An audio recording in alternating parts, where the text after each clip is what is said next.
Danny Flexen here for Seconds Out with Ramez Mahmood, Southern Area Featherweight Champion. How are you getting on in lockdown? Yeah, I'm getting on all right, to be honest.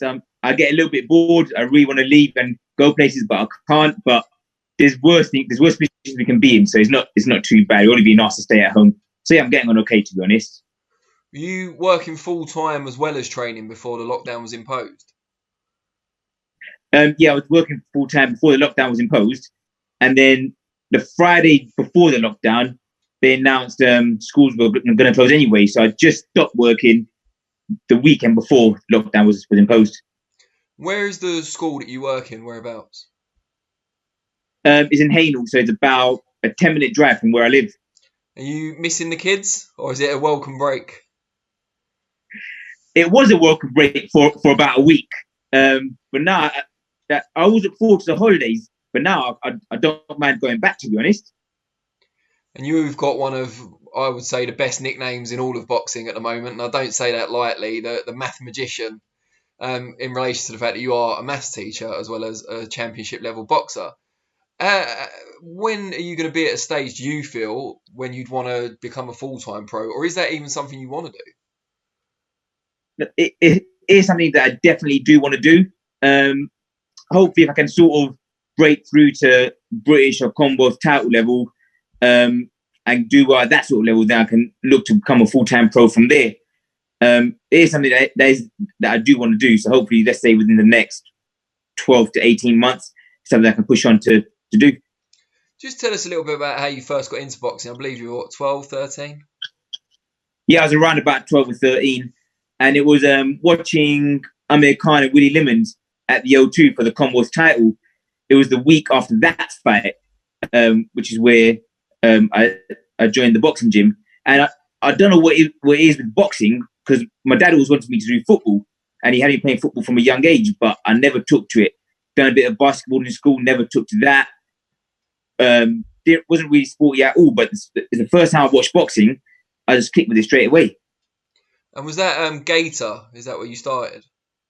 Yeah. So the week after that fight, I walked down and joined the Gator gym. Oh, right. And what was it that inspired you about that fight specifically? It's hard to say. It's hard to say. People always ask me, why boxing? Why did you choose boxing? And I can't even say what it is myself, but it was just something about it. I don't even know what it was, but I just clicked with it straight away. And you're trained by Michael Jr., aren't you? Managed by Mickey Moo. Yeah, yeah. I'm managed by Mickey Amu Senior and trained by Junior, so like quite a tight knit family in our stable. And what's the kind of key things that they feel that you need to work on? Because you're already doing so well early in your career. I don't want to give away too much of the secrets, or what they've said, but there are a few little bits and pieces that we are still working on, and obviously there's always improvements to be made. But I'm going in the right direction so far. The fact that you've kind of gone and become a teacher at the same time as training for this boxing career and going through your amateur bouts, it's kind of a good example to people out there to have something to fall back on. What did you always have that in mind, that boxing was going to become more prominent? Yeah, it is definitely something that people can look up to, and it's what I use towards my students as well, saying, "Oh, this is what I've done in education, but I still box at the same time." So it gives them a bit of inspiration as well. But yeah, it was always wanted boxing to become quite prominent as well, but you want that backup as well, because anything can happen in the sport, and it is a hard sport to break out in.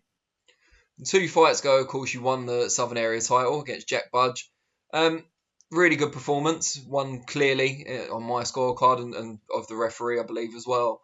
Were you Yeah. slightly disappointed in a way that he failed to make the weight? Did that take away from it a little bit? The title was obviously only on the line for you rather than both of you. No, it didn't take away from it at all. I mean, I know that I did my part in camp and made the weight, well, made it really easy, to be honest. And as long as the title was on line for me, then that didn't faze me. And it was a good experience to deal with an opponent not making weight. I feel like I dealt with the whole thing quite well. It was the first time you'd been beyond 6 rounds, so you must be happy with how you lasted the pace. You looked like you were still in there fit in the 10th round. Yeah, to be fair, I felt a lot better in round 8 than I did in round 4. I felt like the more rounds that we were going through, was I was just feeling a lot better, to be honest. Was he as good as you expected him to be? Yeah, he was a good fighter.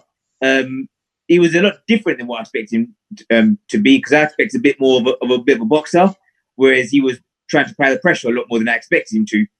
So a lot different to what I expected, but I made adaptations throughout the fight. What's kind of the next stage for you? I mean, we've got the MTK Golden Contracts going on at featherweight at the moment, which a lot of the top British guys have been involved in, might take them out of the equation to an extent, although we're at the final stage now. Who do you see as a step up for you, or a title that goes after the Southern area? Well, yeah, it's hard to say, because originally I've always been aiming to be a super bantamweight, and even now I'm still looking towards that weight. But even at that weight, it's hard. If you look at the English title, there's a double mandatory booked. So Michael Ryan Bellezza holds the English, but he's got to make a defense, and then should he get through that defense, then he's got to make another mandatory defense. So that puts the English out of the equation. The only other one that's in bantamweight is Brad Foster, which is a fight that I really do fancy, as it happens. Is a fight that I'd love if it was offered to me. And then looking up at featherweight, you got Reece Moulds, who holds the English, but at the same time he's mandatory for the British, which is held by Ryan Walsh, who's in the final. So everything is a real mess at the moment. But as I said, my dream fight, my ideal fight would be that Brad Foster one for the British and Commonwealth at super bantamweight, if that could ever take place. Apart from the obvious in that he holds the two major belts, what attracts you about the Brad Foster fight? Do you feel his style is suited to yours? Yeah, of course, it's mainly about the belts. But I do watch him. I feel like I've got the beating on him at the same time as well. So that's the main thing about it for me. But mainly, it's all about the belts. What did you make of his performance in the rematch with Lucian Reid? A lot of people thought Reid won the first fight and were picking him for the rematch. It was a really good performance. With the first fight, I don't think a draw was a stinker. But if I had to go with the winner, I probably did lean towards Reid for the first one. So for the rematch, I expected a similar sort of bout, and Foster made massive improvements and just went out and blitzed him, really. So got to give him all the credit in the world for that performance. He done really well.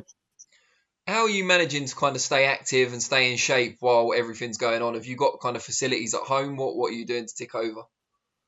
Yeah, I got like a punch bag at home, got a rowing machine, a treadmill, still doing my runs, I'm still training as if I was a full-time pro, to be honest. I'm taking advantage out of the situation. When I'm working, I always wish I was a full-time pro. And now that I'm not at work, I'm training like I am one, really. Obviously, you can't hit peak fitness, but I'm keeping myself at about 60 or 70% all the time. So I'm training pretty well throughout it. So even when lockdown ends, or if the phone call comes, I might not necessarily need a full 8-week camp. I might even need 4 or 5 weeks, and I'll be good to go. You've had a taste of it now, kind of living as a full-time pro. It's going to be hard going back to work. Yeah, exactly. And you don't even know when the school's going to reopen again. So it's all going to be a bit of a shock to the system. Funny enough, though, you say that. I training for my Jack Budge fight was training like a full-time pro as well, because the whole training camp was throughout the summer holidays. Yeah, of course. The week I went back to work was fight week, as it happens. How aware the kids are of what you do and what level you're at as well as a boxer? The thing is, I don't really tell them, but then they go on Google or YouTube, and then they'll just find me on there. So they all know about it. They all know that I'm at a good level. They always ask questions about it, and I'm happy to answer their questions. But yeah, they're all pretty aware of what level I'm at and my aspirations and things like that. Are you able to try and sell tickets to their parents through them, or is that abuse of power? Well, before I was working at a college where the students were a little bit older, so it was easier then, whereas now I work with younger kids, so not so much now. But at my last fight, there were a few former students there cheering me on. Brilliant. Well, really appreciate your time. It's been great, and I hope you get the title fight you want when lockdown's over.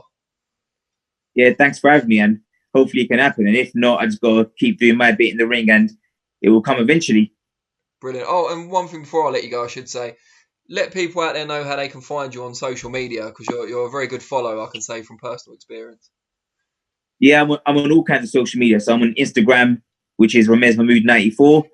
I'm quite active on Twitter as well, which is at Ramez_Mahmood. And you can just add me on Facebook as well. I'm quite active on all of them. So any messages you do want to send me, I'm always happy to answer and get back to you. And if you need help with your kids' maths homework, always available. I've been doing a bit of that during lockdown. I said, anyone got any questions, just send them over to me. And people are sending me their maths questions that I'm helping them with. Imagine you got one wrong. That'd be your reputation finished, wouldn't it? Yeah, exactly. I can't use a nickname anymore if that happens. Yeah, well, let's keep that safe because we love the nickname. Really Exactly appreciate it. And yeah, look forward to catching up in person when all this is over. Thank you, mate. Stay safe. And you, take care. Thank you. Cheers.